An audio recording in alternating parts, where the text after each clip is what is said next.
warahmatullahi wabarakatuh.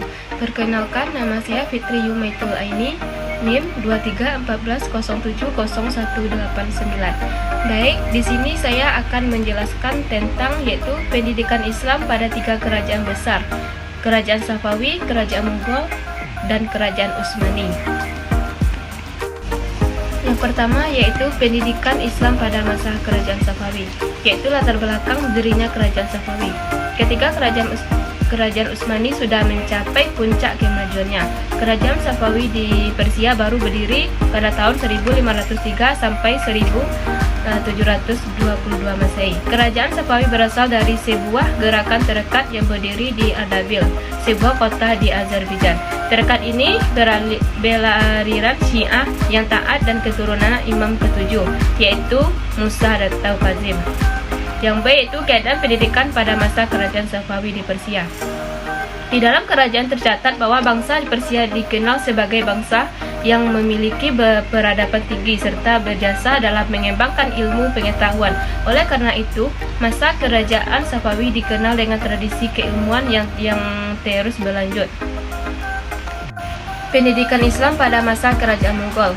Latar belakang berdirinya Kerajaan Mughal. Kerajaan Mughal didirikan oleh Zahiruddin Babur pada tahun 1526 sampai 1530 Masehi.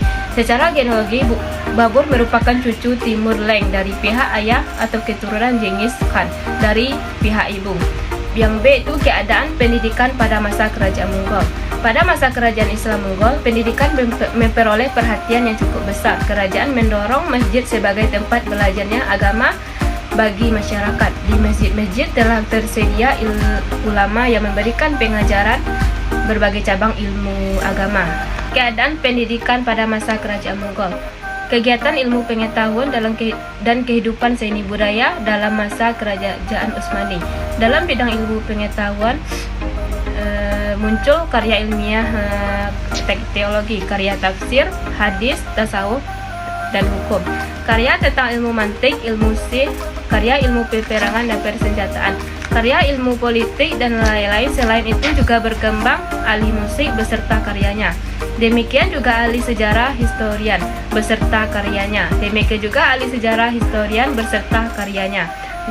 Dan bidang-bidang kehidupan seni budaya disebut zaman bagi kehidupan Islam karena tidak banyak yang harus dicatat sebagai perkembangan seni budaya, kecuali tentang seni bahasa yang memang ada perkembangannya.